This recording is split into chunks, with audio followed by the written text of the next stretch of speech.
A little rear bar change there for Whincup. He's very strong under brakes. It's the strongest car of the field at turn 9. Well, he's able to run the car in a little bit quicker late in the stop, Whincup, because his mid-corner speed's a bit stronger than Scott. Scott's having to slow the car a little bit more. So Whincup's getting very close. If he could get a better exit off 7, he'd have a crack at him down there, but I'm not sure that he's strong enough at 7 at the moment. I reckon this is the spot I reckon he's worked out that he can't get it done at 9. Oh, big move! He locked a wheel and ran into the dirty stuff. That may be the thing for Scott McLaughlin now to get to the end. That little gap. The gap there now is 0.8 of a second on that lap.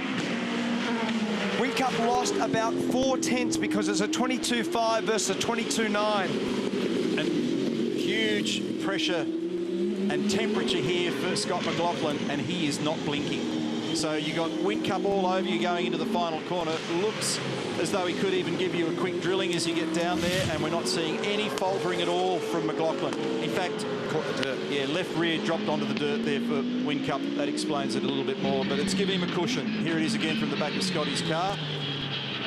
And I think Whincup's worked out that that's actually the spot, Neil. I think that if he gets out of turn 11, the left-hander behind the pits, that the turn 13 run and the final corner is probably going to be a better spot than turn 9. Positions 4, 5 and 6 here. Coulthard hit that curb on the inside really hard, and here comes Mostert. He's having a much better run in this second race than the first. Had a power steering drama if you weren't with our coverage earlier in the day. In race 1 for car 6. On loan to Dick Johnson Racing last year. Joined the series at the Perth round of the championship and really made his presence felt. A win at Queensland Raceway. Drafted back into the factory squad for 2014 when Will Davison went to Erebus Motorsport. He's only a car length away from his teammate Mark Winterbottom, and Coulthard was very lucky to get away with that one at 8. Oh, he hit the curb on the inside as hard as I've seen anyone all weekend. It bounced the car wide. You can see he's already hit the tyres at turn 1 because the front air dam is dislodged. And this will be good for Mostert's confidence, Neil. It's a very good run to get to where he is. And he knows in the race, in this particular part of today's proceedings, he's been every bit as fast, if not faster, than his teammate. Good job here, Garth Tander as well, who's a watching brief on this little pack. So Garth is 7th. Remember, he had some strife in the first race with a little misfire at the top end of the rev range and a problem with the front wing on the car, the air dam. So he's gathered it up now and is in the game. We're watching Mark Winterbottom in the office. He's busy, glimpsing the rear view mirror at the moment on the run to 8. There's going to be, there'll be a drama out of this. Did you see Frosty? Oh, there'll be a drama out of that. Seriously, I took a step back in the commentary box, and he's 500 metres from me. That was very spooky through there because Coulthard was so close to the back of his car. It was light. It makes it light in the rear end. It destabilises the aero. Here we go, Whincup, you're right. Mark, he's on him at the final corner. That could be the spot. And Jamie has been racking up curb hops. He's using up what he's got left over the last couple of laps. If you're Scott, you've got to run straight through. Run it straight through. Yep. Did he get one? No, he still didn't. He just drive it across there. An extraordinary drive from this 20-year-old, holding off the 5-time series champ who's at the peak of his powers. The ride control of that Red Bull car under brakes in turn 4 there was really impressive. He's right on the rear bumper of the Volvo. These guys playing for keeps. Look at Whincup. He's all over the back of this thing. He's got to get an exit here as they make the run to 7. If he's off here cleanly and he can harass McLaughlin, he has. His chance may come when they get down to turn 9. This is the moment. He's closer now on the run to 8. This is what he's got to do. Let's watch, listen and learn.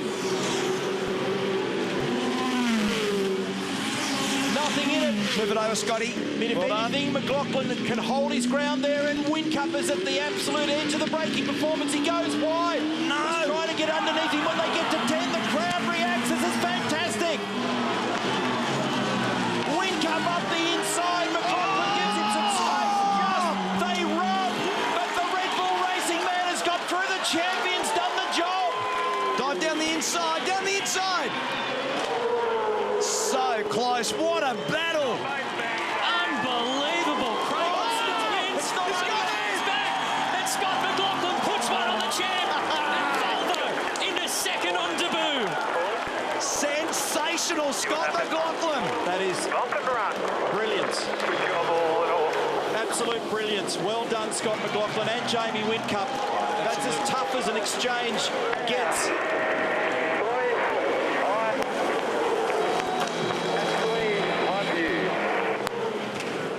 He may have given Jamie Whincup a little bump then.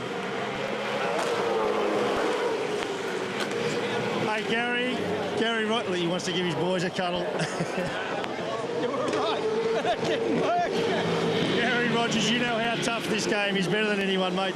What a spectacular effort by both your team and your driver. It was. I mean, it's tough, Clarko, you know, but just he never gave up, mate. Look at you, mate. Good on you, mate. Really happy for you. Fantastic. Tears in his eyes. Gary loves a fighter, and he's got a true one in Scott McLaughlin.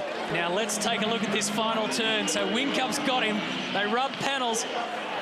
Scott goes on the inside. Whincup just went wide by himself, and McLaughlin put the hammer down to get second position. Great job. Wow. No bump and run in that. No drama at all. Look at this, guys. This is unbelievable. How Scott McLaughlin did not end up in the fence on the exit of that turn, I'll never know. But Jamie should be complimented for that because he could have fed him in. Absolutely. Great exchange, brilliant motor racing, total respect. They gave each other space, and that's as good a contest as you'll see. Look at that. McLaughlin had the thing wheel spinning and tail wagging in second gear when he came off turn 11. And watch this.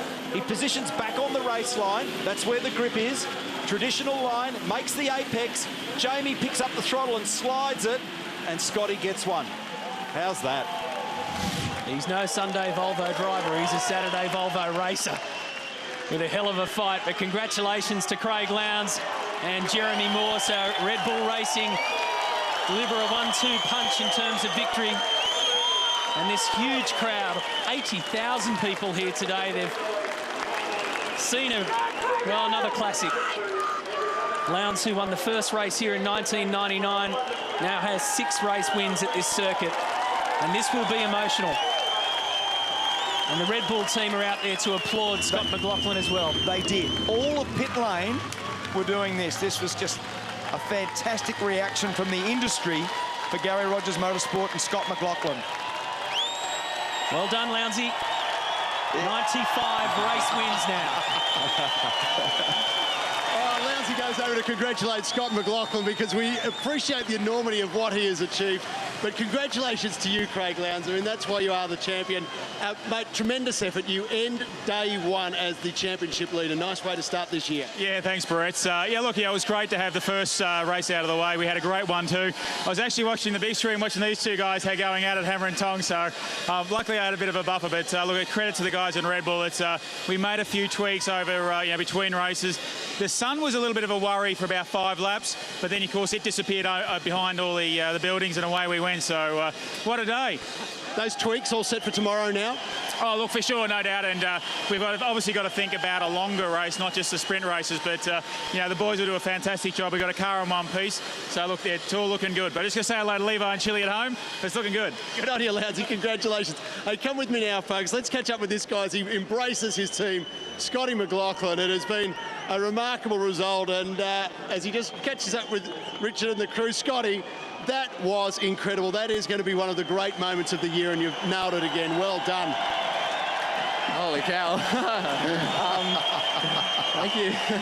Holy cow. Seriously, my boys, man, I can't thank them enough. It was amazing. Richard, the crew, all the fans. You guys are playing the Volvo jokes, but I guess they're gone now. So,